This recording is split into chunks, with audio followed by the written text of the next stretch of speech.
இசையமைப்பாளர் இளையராஜாவின் மகளும் பாடகியுமான பவதாரணியின் உடலுக்கு இறுதிச் சடங்குகள் நடைபெற்று வருகின்றன.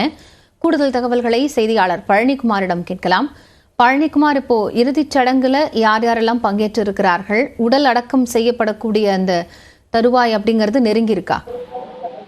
நிச்சயமாக காயத்ரி, அதாவது உடல் நலக்குறைவால் பாதிப்படைந்த பின்னணி பாடகியான பவதாரணி இலங்கையில் சிகிச்சை பெற்று காலமானதை அடுத்து நேற்று சென்னைக்கு அவரது உடல் கொண்டு வரப்பட்டு இன்று காலை அவரது தந்தையும் இசையமைப்பாளருமான இளையராஜாவின் சொந்த ஊரான தேனி மாவட்டத்திற்கு இன்று காலை எடுத்து வரப்பட்டது. லோயர் கேம்பில் உள்ள இளையராஜாவின் தாயாரும் பவதாரணியின் பாட்டியுமான சின்னத்தாயி மற்றும் பவதாரணியின் தாயாரும் இளையராஜாவின் மனைவியுமான ஜீவா ஆகியோர்களது நினைவிடங்களுக்கு அருகே அவரது பவதாரணியின் உடலானது நல்லடக்கம் செய்வதற்கான ஏற்பாடுகள் செய்யப்பட்டது. முன்னதாக பவதாரணியின் உடலுக்கு இறுதி அஞ்சலி செலுத்துவதற்காக காலையிலிருந்து லோயர் கேம்பில் உள்ள இளையராஜாவின் பண்ணை வீட்டில் ஏராளமானோர் குவிந்திருந்தனர். குறிப்பாக இளையராஜாவின் சொந்த ஊரான பண்ணைப்புறம் கிராமத்தைச் சேர்ந்த ஏராளமான பொதுமக்கள், உறவினர்கள் மட்டுமல்லாது தேனி மாவட்டத்தில் உள்ள அரசியல் பிரமுகர்கள், தன்னார்வ அமைப்பினர்கள் மற்றும்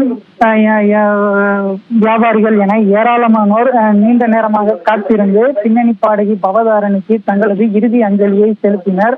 கிட்டத்தட்ட காலையிலிருந்து தொடங்கிய இந்த இறுதி அஞ்சலியானது மாலை வரை தற்போதுதான் முடிவடைந்தது.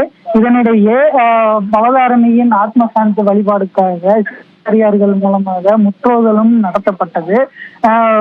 இதையடுத்து மதுரையில் இருந்து விமானம் சாலை மார்க்கமாக லோயர் கேம்பில் உள்ள தனது பண்ணை இல்லத்திற்கு இளையராஜா வந்தடைந்ததும் சிறிது நேரத்தில் அவரது உடலுக்கு குடும்ப வழக்கப்படி இறுதிச் சடங்குகள் தற்போது நடைபெற்று வருகிறது. இந்த இறுதிச் சடங்கில் இளையராஜாவின் குடும்பத்தினரான கார்த்திக் ராஜா, யுவன் சங்கர் ராஜா மற்றும் வெங்கட் பிரபு, பிரேம்ஜி உள்ளிட்டோர் கலந்து கொண்டுள்ளனர். இந்த இறுதிச் சடங்கு தற்பொழுது அந்த இளையராஜாவின் பண்ணை இல்லத்திலேயே நடந்து வருகிறது. அந்த காட்சிகளை தான் நேரடியாக தற்பொழுது நாம் கண்டு வருகிறோம். இளையராஜாவின் குடும்ப வழக்கப்படி சாங்கிய சடங்குகள் அனைத்தும் செய்யப்பட்டு அவர்கள் பவதாரணியின் தாயார் மற்றும் பாட்டி ஆகியோரது நினைவிடங்களுக்கு அருகாமையிலேயே பவதாரணியின் உடலானது நல்லடக்கம் செய்யப்பட உள்ளது.